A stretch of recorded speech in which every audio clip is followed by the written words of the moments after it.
તો વાત કરીએ પોરબંદરની, તો પોરબંદર વિધાનસભા પેટા ચૂંટણીમાં ટિકિટની માંગ કે જ્યાં લોહાણા સમાજના અગ્રણીઓએ ટિકિટની માંગણી કરી છે, ત્યારે પોરબંદર શહેર કોંગ્રેસના પૂર્વ પ્રમુખે ટિકિટની માંગણી કરી છે, જ્યાં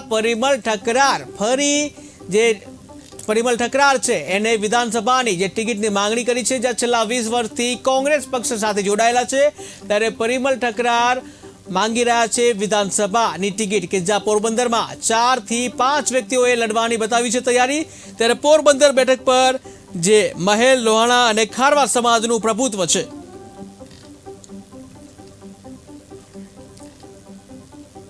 પોરબંદર બેઠક ઉપર અર્જુનભાઈ મોઢવાડિયા કોંગ્રેસમાંથી રાજીનામું આપી અને ભાજપમાં જોડાઈ રહ્યા છે। પેટા ચૂંટણી આવી રહી છે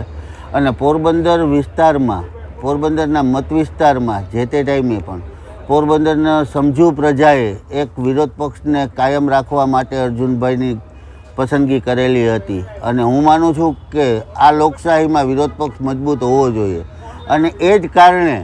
પોરબંદરની અંદર આ વિરોધ પક્ષ સક્ષમ રહેશે તો ગુજરાતમાં એનો અવાજ ઉઠાવી શકશું અને એટલા માટે થઈને